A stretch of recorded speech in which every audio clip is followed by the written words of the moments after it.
Hello, good morning बेटा। अभी हम लोग 12th क्लास केमिस्ट्री पढ़ रहे हैं। आपका चैप्टर चल रहा है that is 5th surface chemistry, और उसमें हमने कोलाइड्स जो टॉपिक है वो जस्ट स्टार्ट किया है। तो अगला हमारे पास कोलाइड्स में टॉपिक है that is classification of colloids. तो हमने सॉल्यूशन को तीन तरह से कैटेगराइज किया depending upon the particle size. It can be true solution, it can be suspension और कोलाइड। अब जो कोलाइड सॉल्यूशंस है, कोलाइडल सॉल्यूशंस है, उनको भी हम फर्दर क्लासिफाई कर सकते हैं depending upon the different criteria. ठीक है, तो सबसे पहला जो क्राइटेरिया हम यूज करेंगे to classify the colloids is the physical state of dispersion medium and dispersion phase. Okay, so now first on the basis of physical state of dispersion phase and dispersion medium. ठीक है, मैंने आपको बताया भी था कि dispersion phase और dispersion medium कुछ नहीं बेटा, सॉल्यूट और सॉल्वेंट ही हैं जो हम कोलाइडल स्टेट के लिए अलग तरह से वर्ड यूज करते हैं। डिस्पर्शन फेज हो जाएगा आपका सॉल्यूट और डिस्पर्शन मीडियम हो जाएगा आपका दैट इज सॉल्वेंट, क्योंकि है तो सॉल्यूशन है कोलाइडल। ठीक है, और इसमें कोई ना कोई तो डिस्पर्शन फेज और डिस्पर्शन मीडियम होगा।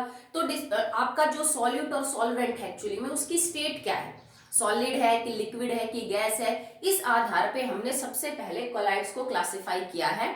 And depending upon this category आपके जो कोलाइड्स है आर ऑफ 8 टाइप। ठीक है, 8 टाइप के हो सकते हैं, कैसे क्या अब उनको वन बाय वन डिस्कस करते हैं। ये इंपॉर्टेंट टॉपिक रहेगा क्योंकि इसके अंदर जो हम एग्जाम्पल करेंगे उनसे क्वेश्चन पूछे जाते हैं कि जेल का कौन सा एग्जाम्पल है, सॉलिड इन सॉलिड का कौन सा एग्जाम्पल है, तो उसमें आपको याद करना है और समझना है। तो स्टार्ट करते हैं विद द नंबर 1। ठीक है, कि 8 हो सकते हैं टोटल, 8 टाइप के सॉल्यूशंस पॉसिबल हैं डिपेंडिंग अपॉन कि डिस्पर्शन फेज और डिस्पर्शन मीडियम की जो स्टेट है वो क्या हो सकती है। तो सबसे पहले स्टार्ट करते हैं कि इन सॉल्यूशंस में डिस्पर्शन फेज क्या होगा, डिस्पर्शन मीडियम क्या होगा, और उसके बाद आप इन सॉल्यूशंस को नाम क्या दोगे, name given to this solution and then example. ये टेबल है जो आपको याद करनी पड़ेगी। तो सबसे पहले हम स्टार्ट करते हैं with the solid and solid. अगर आपका डिस्पर्शन जो मीडियम है वो भी सॉलिड है, डिस्पर्शन फेज है वो भी सॉलिड है, ठीक है, तो ये ऐसे सॉल्यूशन है जिनके पार्टिकल का साइज कोलाइडल रेंज के अंदर आता है, पर इनकी जो सॉल्यूट और सॉल्वेंट है दोनों ही क्या होती हैं बेटा, सॉलिड होती हैं। ठीक है, इनको बोला जाता है सॉलिड सोल्स।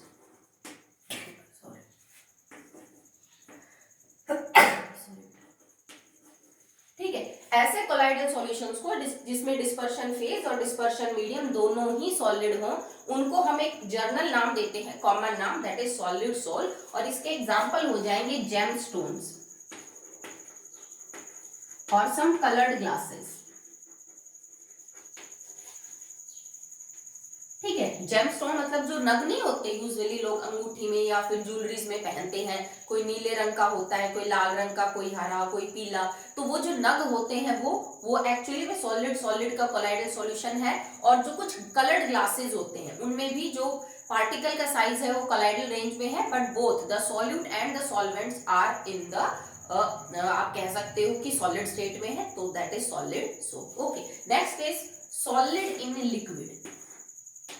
अब जैसे इसमें तो मैंने आपको ऊपर लिख रखा है कि dispersion phase is solid and dispersion medium is liquid. ठीक है, तो कई बार यूं भी बोल देते हैं इसको कि सॉलिड इन लिक्विड का एग्जांपल दो।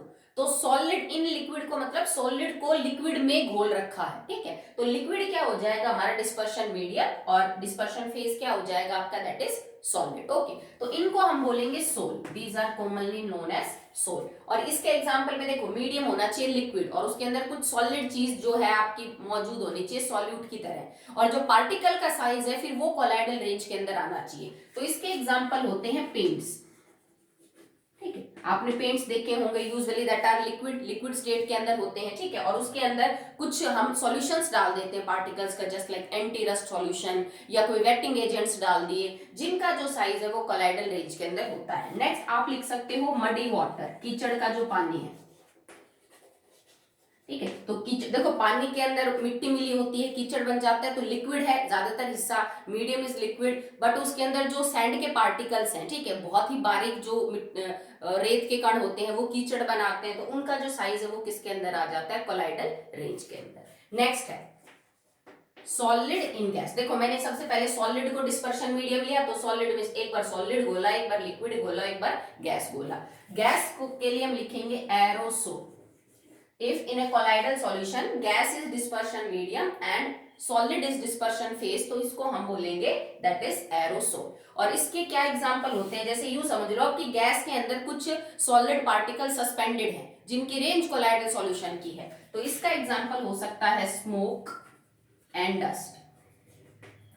ठीक है, जो धूल मिट्टी होती है, धुआं होती है, उसके अंदर आपने देखा होगा अक्सर कि जो धुआं है बेसिकली गैस है। ठीक है, बट उसके अंदर कुछ सॉलिड पार्टिकल्स आपको मिल जाएंगे अनबर्न्ड कार्बन के। इसी तरह जो धूल मिट्टी उड़ती है, ठीक है, ज्यादातर तो गैस ही है एयर के अंदर, बट कई बार हवा के अंदर बहुत सारे मिट्टी के कण आ जाते हैं आंधी में, तो वहां पे ये जो टाइप बनेगी सॉल्यूशन की, इसमें गैस होगा मीडियम और सॉलिड होगा आपका dispersion phase, but the particle size will lie in the range colloidal. Okay, next is, अब देखो हमने यहाँ पे सॉलिड को कंप्लीट कर लिया कि सॉलिड अगर फेज है तो मीडियम ये हो सकते हैं। अब हम लिक्विड पे चलेंगे कि अगर आपके पास लिक्विड जो है वो फेज है तो उसके मीडियम और क्या क्या हो सकते हैं। एक बार आगे सॉलिड ले लेंगे, एक बार लिक्विड ले लेंगे, एक बार गैस ले लेंगे।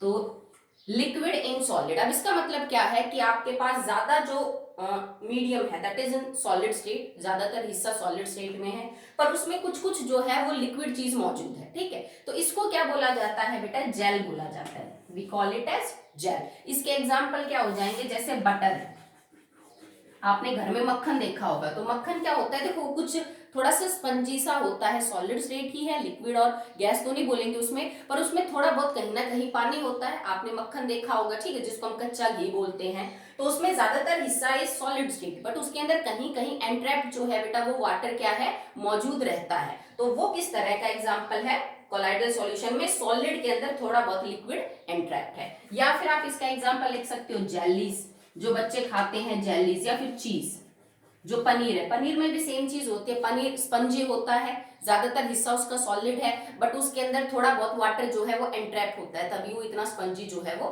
होता है। ठीक है, नेक्स्ट है 5, लिक्विड इन लिक्विड, कि डिस्पर्शन फेज भी लिक्विड है, डिस्पर्शन मीडियम भी लिक्विड है। इनको हम बोलते हैं emulsions, these are known as emulsions, and milk is the best example.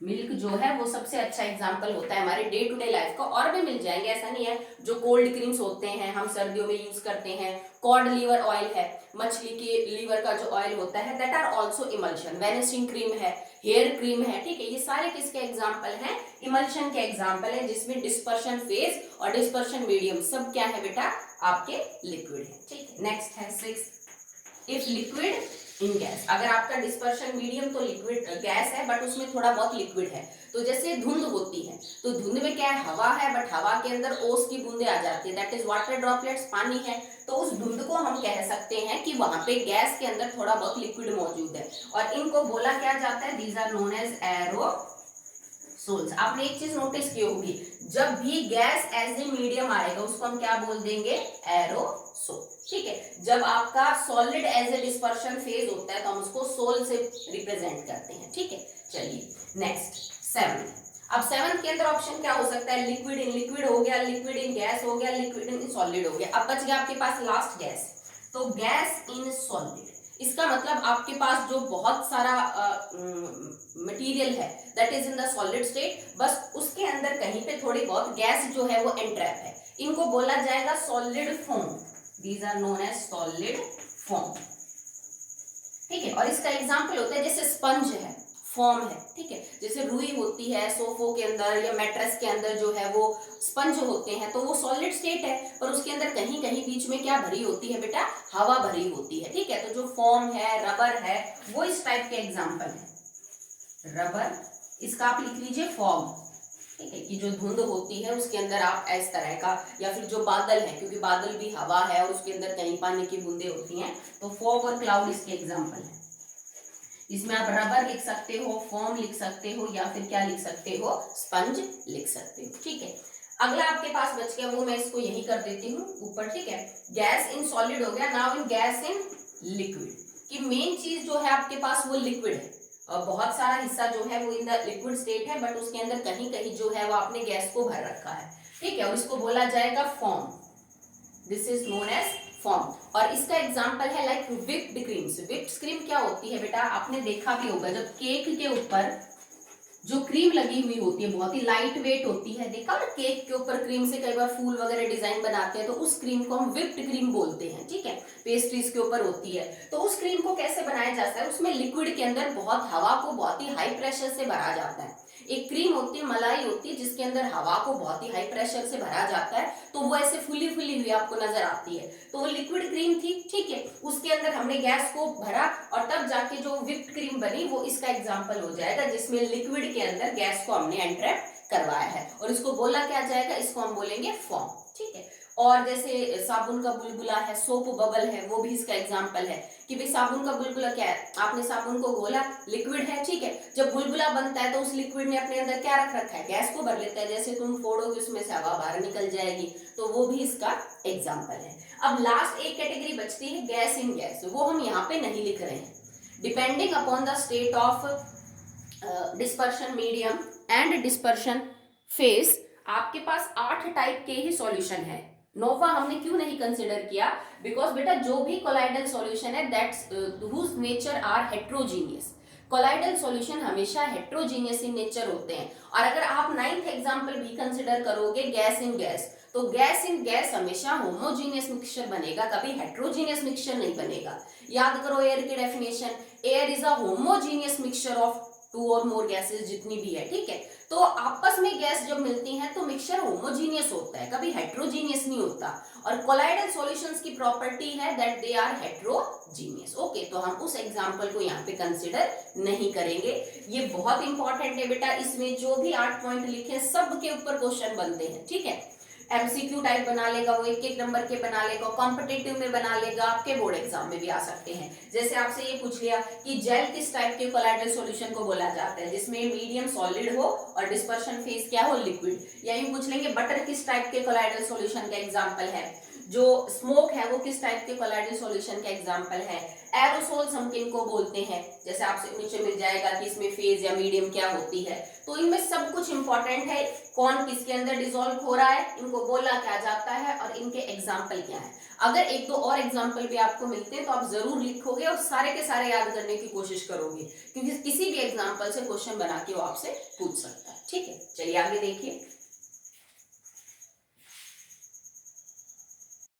एक दो टर्म्स और है बेटा जो आपको पता होनी चाहिए। जैसे फॉर एग्जांपल अगर डिस्पर्शन मीडियम आपको स्पेसिफाई कर रखा है कि ये है, तो सोल्स के लिए, कोलाइडल सॉल्यूशंस के लिए हम कुछ स्पेसिफिक नेम है जो यूज करते हैं, तो आपको पता होना चाहिए। If your dispersion medium is water, जैसे दूध होता है ना, तो दूध के अंदर जो डिस्पर्शन मीडियम है वो पानी है, और फैट उसके अंदर डिस्पर्शन फेज होता है। तो अगर किसी भी कोलाइडल सॉल्यूशन में डिस्पर्शन मीडियम इज वाटर, तो उस सॉल्यूशन को आप एक्वासोल या फिर हाइड्रोसोल बोल सकते हो। जैसे किसी क्वेश्चन में लिखा जाए कि एक्वासोल है हमारे पास, एक हाइड्रोसोल है, तो इससे आपको एक चीज क्लियर होनी चाहिए कि we are talking about dispersion medium water. Okay, अगर आपका जो डिस्पर्शन मीडियम हो वो अल्कोहल है, मैंने अल्कोहल में कोई कोलाइडल सॉल्यूशन बना रखा है, तो हम उसको बोलेंगे, उस सॉल्यूशन को, कोलाइडल को, अल्कोहल। अगर benzene as a dispersion medium है, then the colloidal solution is known as benzosol. और अगर आपने गैस को ले रखा है, तो ये तो मैंने अभी आपको बताया कि अगर किसी भी कोलाइडल सॉल्यूशन में gas as a dispersion medium मौजूद है, तो उस सॉल्यूशन को नाम दिया जाता है एरोसोल। एरोसोल, बेंजीन के लिए बेंजोसोल, अल्कोहल के लिए अल्कोसोल, और अगर वाटर है तो आप एक्वोसोल भी बोल सकते हो या फिर हाइड्रोसोल भी बोल सकते हो। तो फर्स्ट कैटेगरी जो है आपकी classification of colloidal solution on the basis of state complete होती है। अब हम सेकंड कर रहे हैं, on the basis of interaction between disperse phase and disperse medium. Surface chemistry बहुत ही आसान चैप्टर है बेटा, समझना और याद करना है, इसमें नंबर नहीं कटते बच्चों की यूजुअली, तो स्कोरिंग के हिसाब से बहुत ही इजी चैप्टर है, आप आराम से इसमें मार्क्स स्कोर कर सकते हो, डायरेक्ट क्वेश्चन आते हैं बिल्कुल। तो अब हम सेकंड कर रहे हैं, on the basis of interaction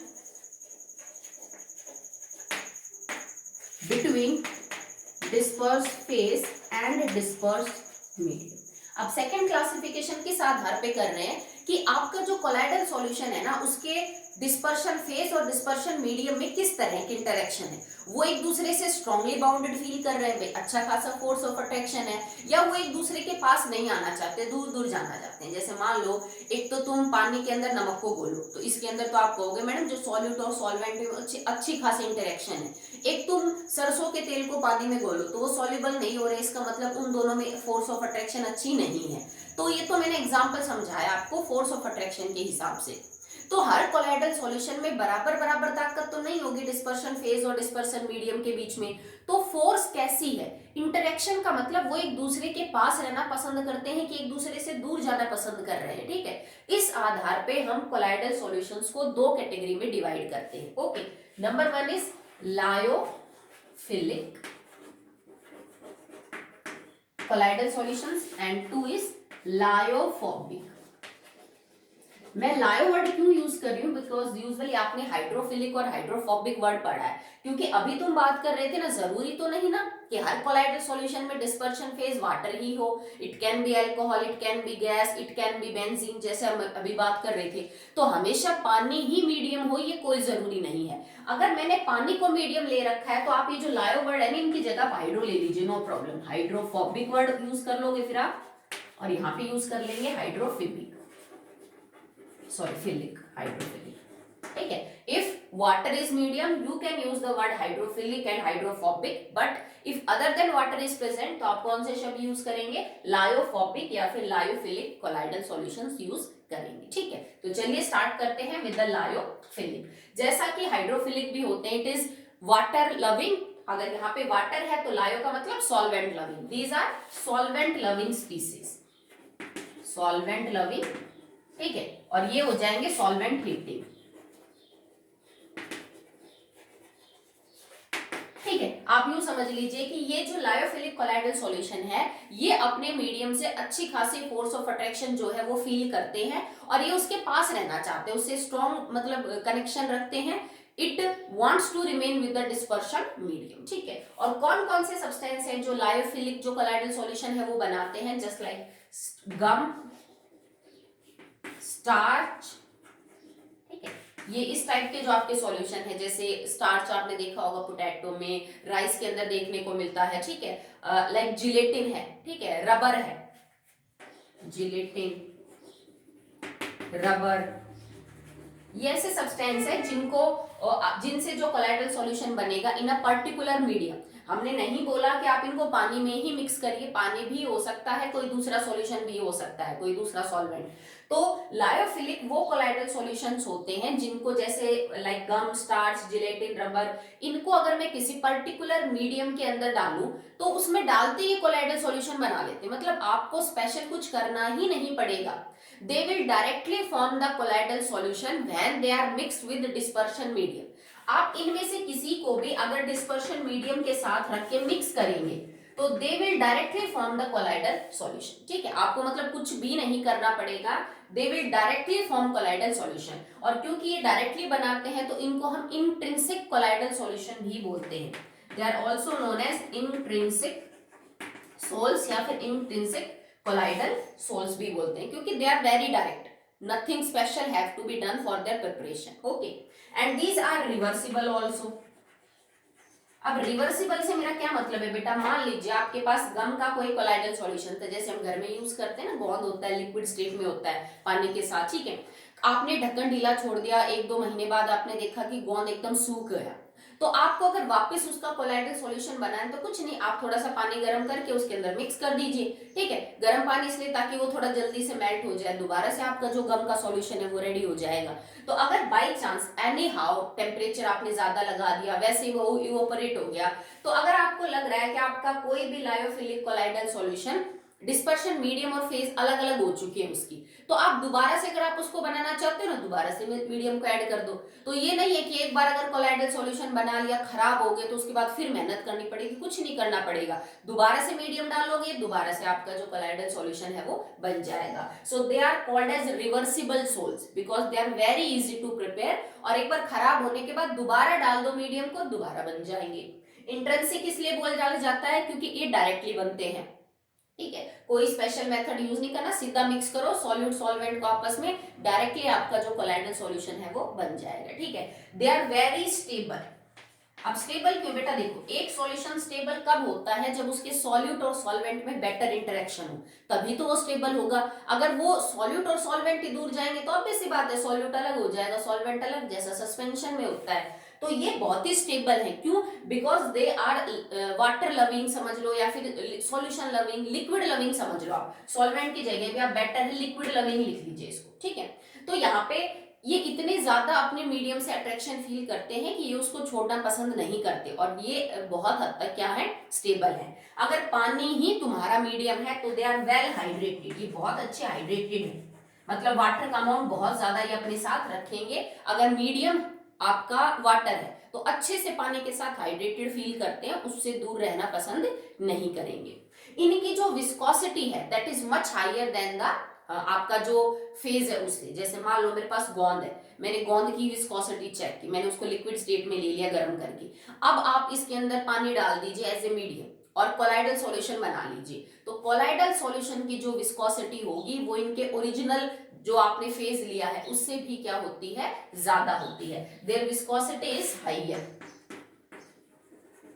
इनकी विस्कोसिटी ज्यादा होती है पहले के मुकाबले जब ये सॉल्यूशन बना लेते हैं। ठीक है, और इनकी जो सरफेस टेंशन है that is lower, surface tension is low.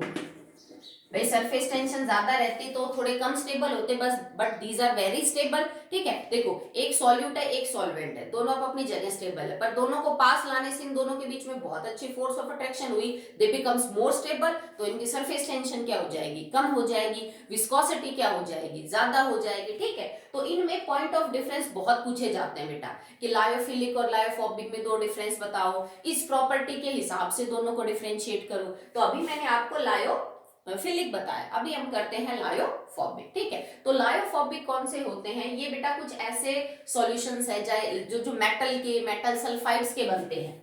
These solutions are form by metal sulphides. ठीक है, अगर जैसे मैं गोल्ड का या फिर सल्फर का, नॉन मेटल का, उनकी सल्फाइड का अगर आप कोलाइडल सॉल्यूशन बनाएंगे तो वो लायोफोबिक की कैटेगरी में आता है। These are usually not very well interacted with their solvent। ठीक है, ये अपने मीडियम के साथ, सॉल्वेंट के साथ बहुत अच्छा इंटरेक्शन शो नहीं करते हैं, ये नहीं चाहते उसके साथ जो है वो काफी टाइम तक, लंबे टाइम तक ये जुड़े रहे, ये अपने सॉल्वेंट से बहुत अच्छी इंटरेक्शंस को शो नहीं करते हैं। ठीक है, इनको बनाना मुश्किल है, इनके लिए स्पेशल मेथड यूज करने पड़ेंगे जिनको हम आगे जाके पढ़ेंगे। इनके लिए आपको कुछ स्पेशल नहीं करना, तो कोई मेथड ही नहीं बनाने का, सीधा मिक्स कर दो। इनको बनाने के लिए स्पेशल मेथड यूज करेंगे, special method for their preparation.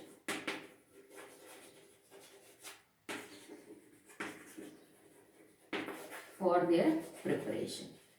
ठीक है, सो ऑब्वियस सी बात है, हम इनको इंट्रिंसिक कोलाइडल सॉल्यूशंस तो नहीं बोलेंगे, डायरेक्ट मिक्सिंग पे नहीं बनते हैं, दैट आर इरिवर्सिबल।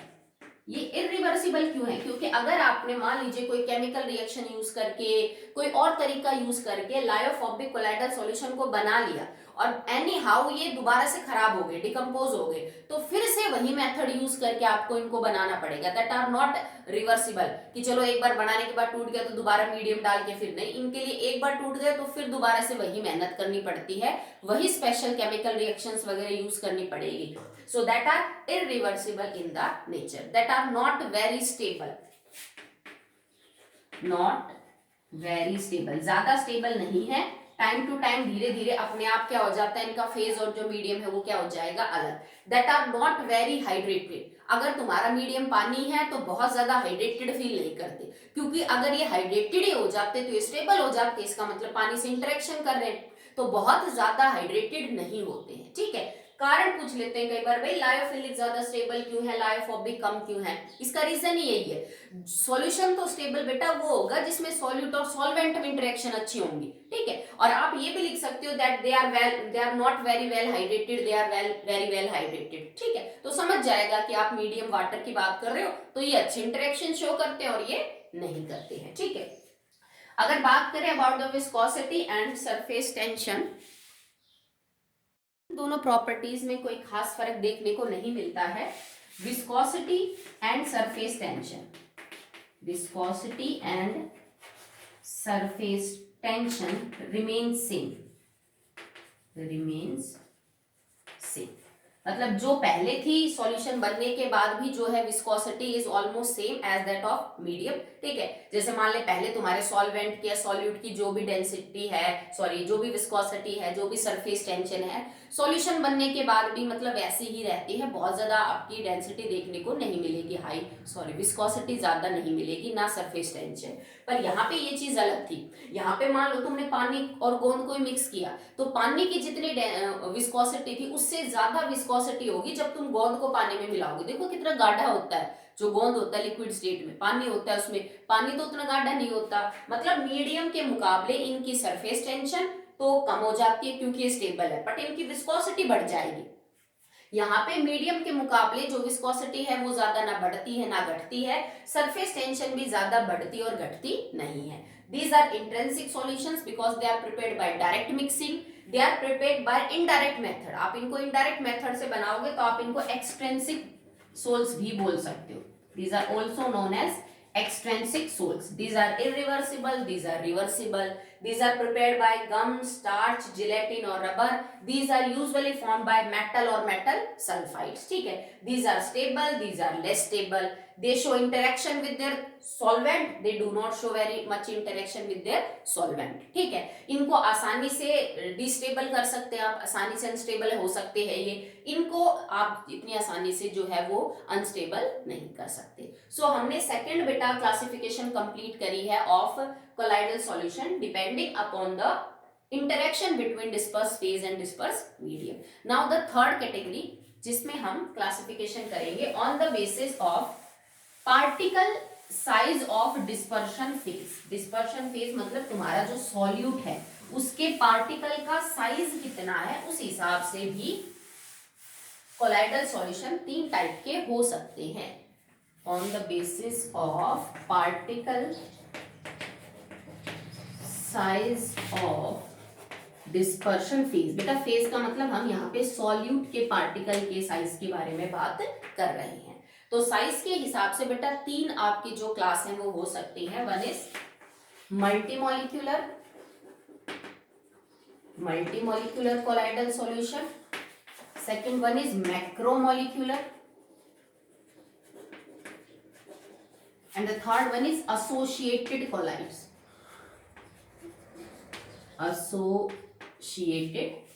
ठीक है, तो तीन कैटेगरी है, इन तीनों में डिफरेंस आ चुका है, इन तीनों के अंदर एग्जांपल जो है वो आपसे पूछे जा चुके हैं। ठीक है, तो मल्टी मॉलिक्यूलर कोलाइड, मैक्रोमोलिक्यूलर कोलाइड और एसोसिएटेड, एक्चुअली में इनके आगे जो नाम लिखा हुआ है ना ये आपको थोड़ी बहुत हिंट दे देते हैं कि हम किसके बारे में बात कर रहे हैं। तो चलिए स्टार्ट करते हैं with the multi molecular colloid. Multi का मतलब होता है एक से ज्यादा। ठीक है, मल्टी तब हम यूज करते हैं फॉर मैनी। तो मल्टी मॉलिक्यूलर कोलाइडल सॉल्यूशंस वो कोलाइडल सॉल्यूशन है बेटा कि जिस सॉल्यूट पार्टिकल के, अगर आपके साइज की बात करो कि भाई जो सॉल्यूट पार्टिकल का साइज है वो कोलाइडल रेंज से छोटा है, अगर आप उसको लेके कोई बना रहे हो सॉल्यूशन तो वो कोलाइडल रेंज में नहीं आएगा। मान लो कि भाई आपके पास एक पार्टिकल है जिसका जो साइज है दैट इज 0.001 नैनोमीटर।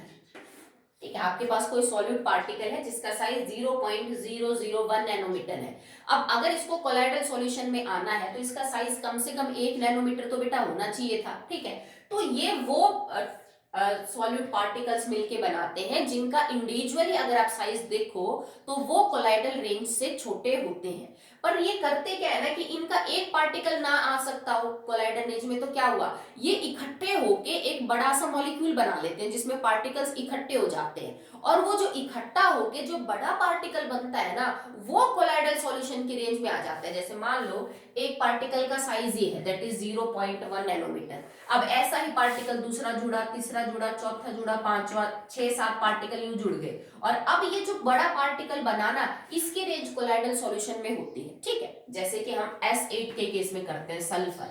सल्फर का देखो S8 क्राउन शेप होता है, आप सबने पढ़ा है।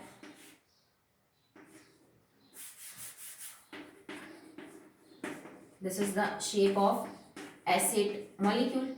ठीक है, 1 2 3 4 5 6 7 8, ठीक है। अब सल्फर अकेला नहीं मिलता, आपको पता है कि जो उसकी एलिमेंटल स्टेट है दैट इज एसिड। तो अकेला सल्फर का अगर एटम कोलाइडल सॉल्यूशन में रेंज में नहीं आता, तो जब आप सल्फर के 8 एटम्स को कंबाइन करके एक मॉलिक्यूल बनाओगे तो वो किसकी रेंज में आ सकता है, कोलाइडल सॉल्यूशन की रेंज में आ सकता है, ठीक है। तो मल्टी मॉलिक्यूलर कोलाइड्स उन सॉलिड पार्टिकल से मिलके बनते हैं जिनका इंडिविजुअल जो पार्टिकल है that is below the range of colloidal solution, but they will combine, ठीक है। इनके बहुत सारे ऐसे एटम आपस में कंबाइन करेंगे और जो वो बिगर पार्टिकल बनेगा वो कोलाइडल सॉल्यूशन की रेंज में जो है वो आ सकता है।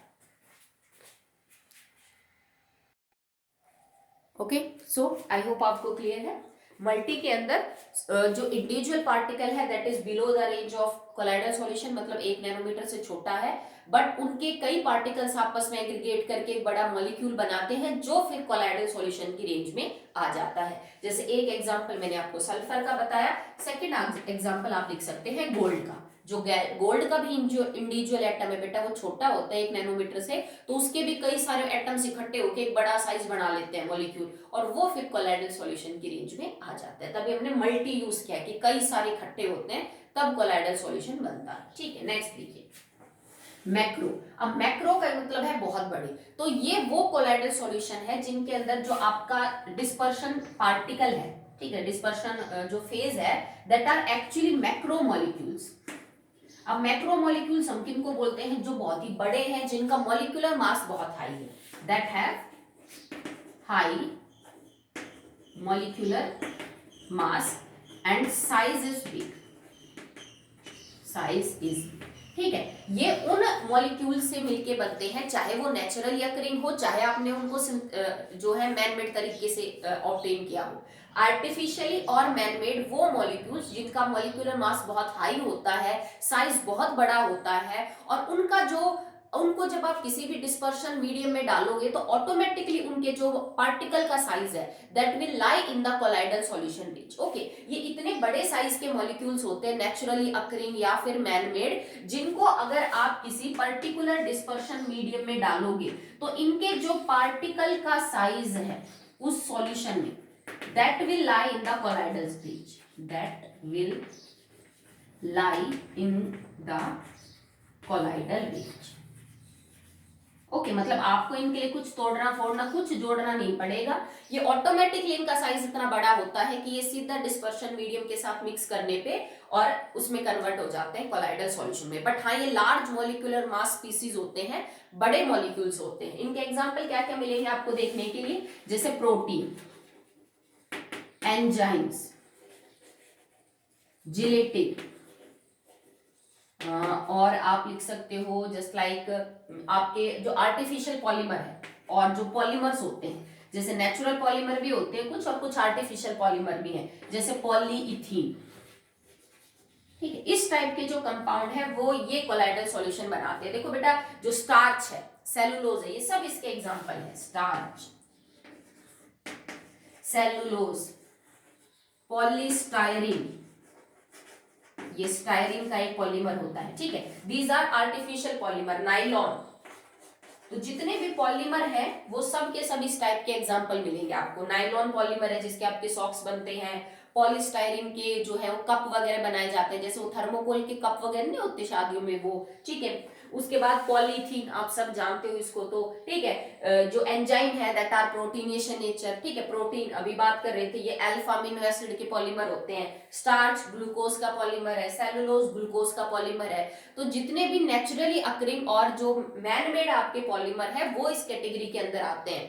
क्योंकि एक पॉलीमर कब बनता है बेटा, जब आप बहुत सारी छोटी छोटी यूनिट्स को जोड़ देते हो, तो उसका खुद का मॉलिक्यूलर मास बहुत हाई होता है, वो एक बड़े साइज का पार्टिकल होता है, उसकी रेंज ऑटोमेटिकली कोलाइडल सॉल्यूशन के अंदर आ जाती है। ओके, तो अभी हमने 2 कंप्लीट किया, अभी हम थर्ड कर रहे हैं, the associated colloid. So now, in this category the most important type is associated colloids. इनको हम मिसल्स भी बोलते हैं। तो मिसल नाम तो आपके लिए नया नहीं है, आपने 10th में इसको बहुत पढ़ा है, क्लींजिंग एक्शन ऑफ सोप, उसमें सब आप जानते हो। तो ये कोलाइडल सॉल्यूशंस क्या होती है बेटा, these are the substances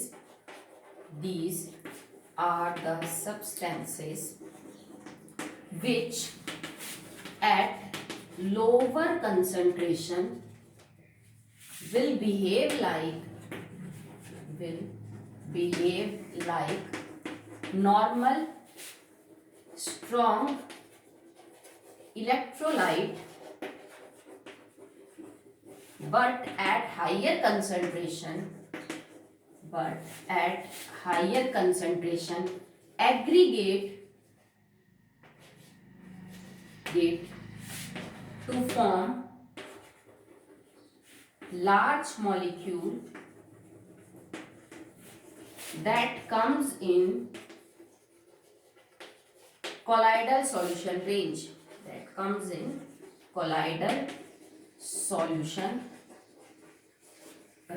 okay, अब इस बात को समझिए।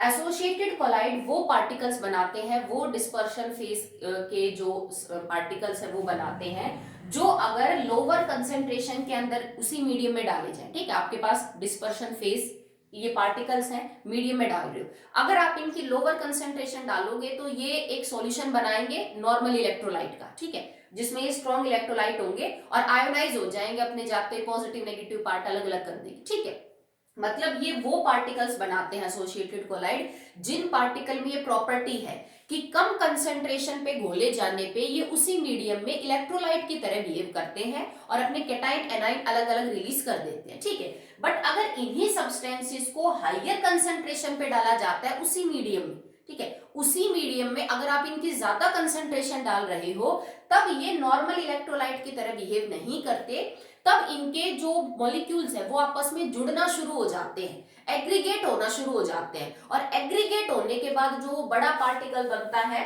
To form a large molecule जिसको हम क्या बोलते हैं, मिसिल। और वो जो मिसिल है ना उसका साइज आ जाता है कोलाइडल रेंज में। आप सबने वाटर और जब हम सोप के क्लींजिंग एक्शन की बात कर रहे थे तो मिसल फॉर्मेशन पढ़ी है, आप सब जानते हो। तो मिसल कब बनते हैं, जब साबुन के एटलीस्ट 100 मॉलिक्यूल आपस में जुड़ जाए, कम से कम 100 से ज्यादा हो सकते हैं। तो हम अगर साबुन को मान लीजिए 1 बाल्टी पानी के अंदर आपने 1 बूंद साबुन का सॉल्यूशन डाला तो वो मिसल नहीं बनाएगा क्योंकि उसकी कंसंट्रेशन बहुत ही कम है, बस साबुन जाके टूट जाएगा, जैसे सोडियम अलग हो गया और जो स्टीरेटाइन थी वो आपकी अलग हो जाएगी, मिसल वगैरह नहीं बनेगी। मिसल कब बनेगी, जब आप मीडियम के अंदर पानी के अंदर अच्छी खासी कंसंट्रेशन डालो, किसकी, साबुन की, तब साबुन के 100 मॉलिक्यूल और उससे ज्यादा इकट्ठे होकर मिसल बनाएंगे। और उस मिसल का जो साइज है ना वो कोलाइडल रेंज में आता है कि भाई साबुन का 1 मॉलिक्यूल नहीं, जब साबुन के ऐसे 100 मॉलिक्यूल इकट्ठे होके एक मिसल बनाएंगे, इस मिसल का जो साइज है that will comes in the colloidal solution range. ठीक है, तो इसका जो बेस्ट एग्जांपल होता है एसोसिएटेड कोलाइड्स का वो सोप और डिटर्जेंट होते हैं। पर इसका ये बिल्कुल भी मतलब नहीं है कि सोप और डिटर्जेंट के अलावा कभी मिसल नहीं बनते, बिल्कुल बनते हैं बेटा, बट हम इन्हीं दोनों के अब तक पढ़ते आ रहे हैं, तो आपके एग्जाम्पल यही दे रखे हैं। साबुन और डिटर्जेंट में जो भी मिसल बनते हैं वो एसोसिएटेड कोलाइड्स का एग्जाम्पल है, क्योंकि मिसल का जो साइज है that will comes in the range of colloidal particles. पर मिसल बनने के लिए कंडीशंस होती है बेटा, कम से कम एक टेम्परेचर होना चाहिए जिससे ऊपर मिसल बनेगी, और कम से कम एक कंसंट्रेशन जिसके ऊपर मिसल बनेगी। अगर आपने उससे कम कंसंट्रेशन ली तो मिसल नहीं बनेगी, टेम्परेचर भी अगर आपने कम ज्यादा किया तो भी मिसल नहीं बनेगी। तो temperature above which micelle formation start, मतलब ये वो मिनिमम टेम्परेचर है जिसके ऊपर मिसल बननी शुरू होती है, उसको हम बोलते हैं craft temperature, that is denoted by टीके। इसको कई बार पूछा जा चुका है।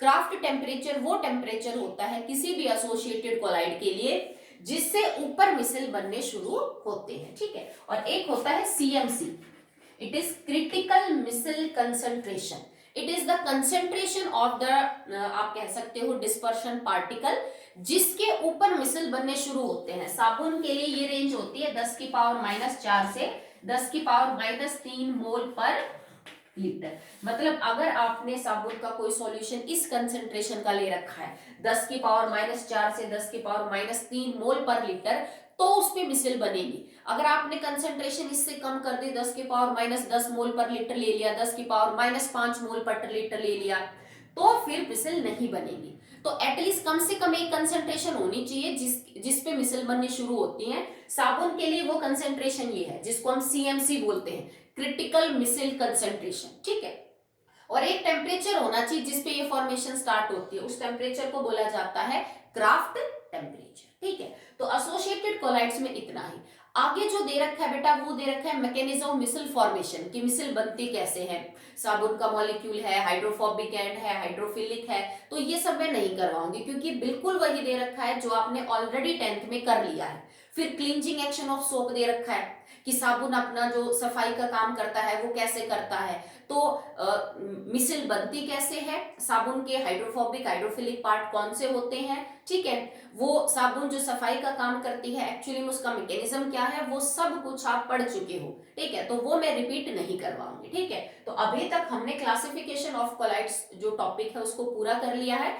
क्लींजिंग एक्शन और मैकेनिज्म ऑफ मिसल फॉर्मेशन ये आपका होमवर्क है, बिकॉज मैं पढ़ा चुकी हूं पहले ही, तो ये आप खुद से करेंगे। ठीक है, तो आज के लिए बेटा इतना ही।